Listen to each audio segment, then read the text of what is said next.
Thank you so much. First, thank you, Chairman Royce, for convening this markup to consider 4 important bills, and I'm honored to co-sponsor your bill, Mr. Chairman, to extend the term of the agreement for cooperation with South Korea concerning civil uses of nuclear energy. South Korea is one of our strongest allies in the region and continues to be under the threat of the Pyongyang regime. It's vital that we send a message to the North Korean dictatorship that our strong partnership with South Korea will continue to be strengthened under the ideals of freedom and democracy.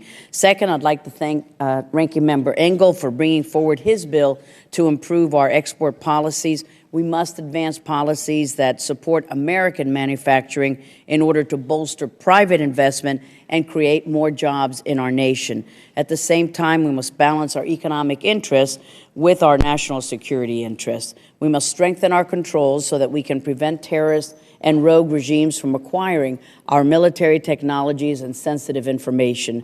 I'm also pleased to be a co-sponsor of Mr. Shabbat's bill seeking to develop a comprehensive plan to integrate the resources and strategies of state trade promotion agencies into the overall federal trade promotion programs.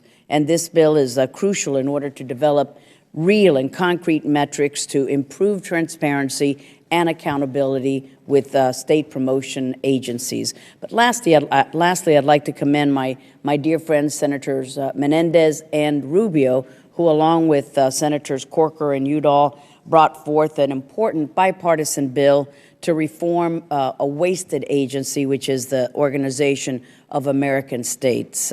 I remain extremely disappointed that the OAS continues to fail to live up to its obligations to support the respect for human rights and uphold democratic principles. The OAS wastes time attacking our nation and discussing issues that are of no relevance to its charter, all the while we in the United States contribute approximately 60% of this bloated OAS budget. For example, 2 weeks ago, the OAS met regarding Edward Snowden and the Evo Morales plane, and the Secretary General issued a press release stating, and I quote, "It is very clear that this is an event that goes beyond the explanations that have been given here. This incident leaves a wound, and the best way to heal that wound, to mend that wound, is to know what really happened, what really took place." What a waste. What about the illegitimate elections in Venezuela? What about the illegitimate elections in Nicaragua? And are we to expect a similar statement calling for investigations regarding the North Korean flagged ship that left from Cuba to North Korea with missile equipment in clear violations of several UN Security Council resolutions? And we thank the government of Panama for stopping that illicit shipment. What about the continued human rights abuses against pro-democracy advocates in Cuba?